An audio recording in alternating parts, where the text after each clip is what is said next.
তোমরা সবাই কেমন আছো?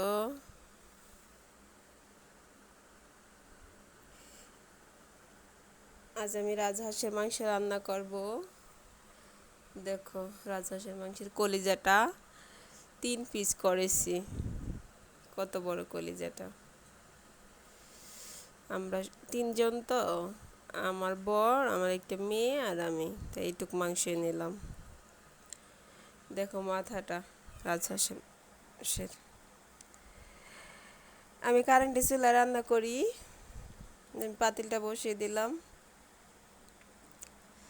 এখন চুলাটা অন করলাম।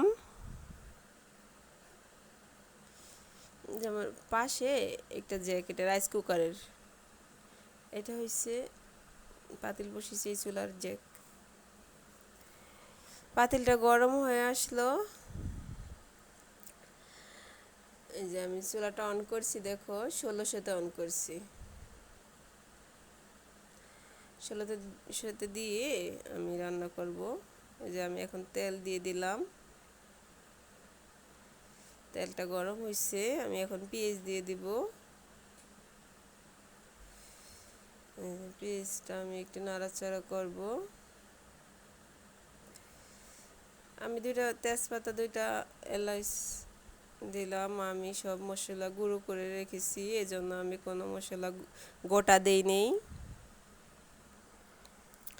আমি এগুলোকে নাড়বো। তারপর আমার চ্যানেলটা আমি নতুন খুলছি, তোমরা সবাই আমার চ্যানেলটা সাবস্ক্রাইব করে চ্যানেলের পাশে থাইকো, যাতে আমার আরও ভিডিও বানানোর আগ্রহ আসে। পেঁয়াজটা ভালো মতো হওয়া পর্যন্ত আমি নাড়বো। পেঁয়াজটা আমার হয়ে আসছে, এখন আমি মাংসটা দিয়ে দিব।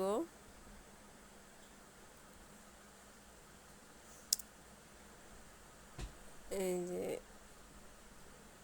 মাংসটা আমি দিয়ে একটু নাড়বো। কারেন্টের চুলা রান্না করি তো, পানি কম দিতে হয় আমার এটাতে। আমি এখন একটু পানি দিয়ে দিব, যাতে খুব ভালো মতো কষানো হয় হাঁসটা।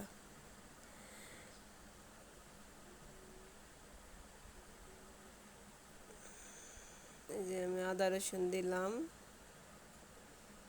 5 চামচ দিছি, আর একটু বেশি দিছি আমি। আদা রসুন বেশি না হইলে তো হাঁসের ভিতরে একটু আদা রসুন বেশি লাগে, নাহলে একটা গন্ধ আসে। এই যে আমি এখন আদা রসুন দেওয়ার পরে আমি হলুদ গুঁড়ো দিয়ে দিব। ওই ভিডিওটা আমার আসেনি এখানে। 2.5 চামচ আমি হলুদের গুঁড়ো দিছি এটুক মাংসতে। দিয়ে আমি লবণ দিয়ে দিলাম পরিমাণ মতো। লবণ, আর একটু লবণ লাগবে, যে দিয়ে দিছি। দিয়ে তারপরে আমি একটু পানি দিয়ে মাংসটা আমি প্রথমে ভালো মতো একটু কষাই, যাতে ভালোভাবে পেঁয়াজটা গলে যায়। আমি প্রথমে একটু পানি দিই মাংসের সাথে। আমি মরিচের গুঁড়া দিয়েছি, আপনাদের যার যেমন ঝাল খেতে ভালো লাগে তেমন দিবেন। আমি 3 চামচ দিয়েছি, 3 চামচের মরিচের গুঁড়া দিয়েছি। দিয়ে এখন সুন্দর মতো নাড়াচাড়া করে ভালোভাবে সবগুলো গুঁড়ো মশলা অ্যাডজাস্ট করব। যে আমি একটু ভালোভাবে নাড়বো।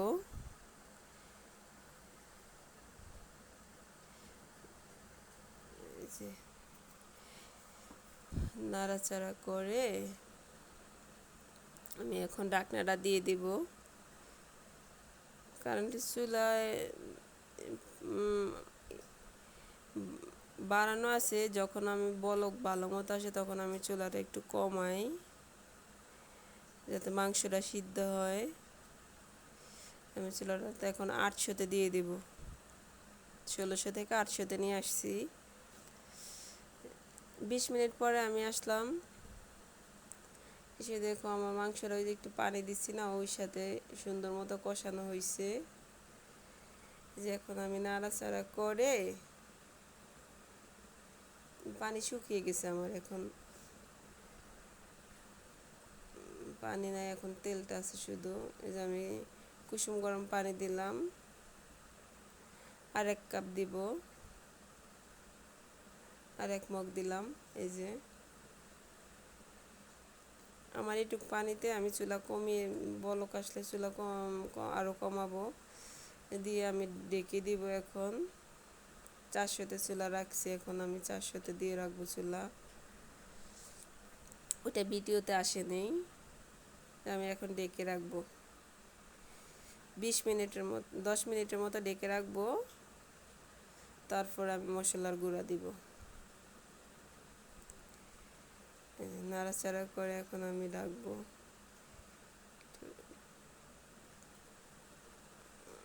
এই যে দেখে দিব 10 মিনিটের মতো। 10 মিনিট পরে আমি আবার মশলার গুঁড়া দিলাম। এই যে আমার মশলার গুঁড়াগুলা, ধনে পাতার বিচি, তারপরে জিরা, গোলমরিচ, এলাচ, লং, তেজপাতা, জয়ফল, সব মশলা আমি রোদে শুকিয়ে ঘরে ব্লেন্ডারে গুঁড়ি করে নিয়েছি। দেখো আমি এখন এগুলাকে নাড়াচাড়া দিয়ে আবার 20 মিনিট পর্যন্ত ডেকে রাখবো। এই যে আস্তে আস্তে সিদ্ধ হইতেছে। 20 মিনিট পরে দেখো অনেকটা হয়ে আসছে, ঝোলটা আর একটু যাবে। আমি কমানো তো চুলা, এই জন্য আস্তে আস্তে সিদ্ধ হয়, পানি কম যাইতেছে। দেখো আবার 20 মিনিট পরে আসলাম, এই দেখো আমার মাংসটা হয়ে আসছে, অনেকটাই হয়ে আসছে, ভালোই হয়েছে। এখন আমি নামানোর আগে বা জিরার গুঁড়ি দেই, জিরা গুঁড়ি দিয়ে একটু নাড়াচাড়া করব। নাড়াচাড়া করে এই যে আমি চুলাটা অফ করে 400 থেকে অফ করে দিলাম। চুলার গরমে গরম আরেকটু সিদ্ধ হলো, একটু ডাকবো, চুলার গরমে গরম আরেকটু সিদ্ধ হবে। এই যে চুলাটা অফ করলাম। এই দেখো চুলা গরমে গরমে একটু সিদ্ধ হয়েছে ভালোই। এখন আমি নামিয়ে নিব পাতিলটা। দেখো আমার মাংসটা কেমন হয়েছে। বিদায় নিলাম, সবাই আমার জন্য দোয়া করবা। মাংসটা দেখো।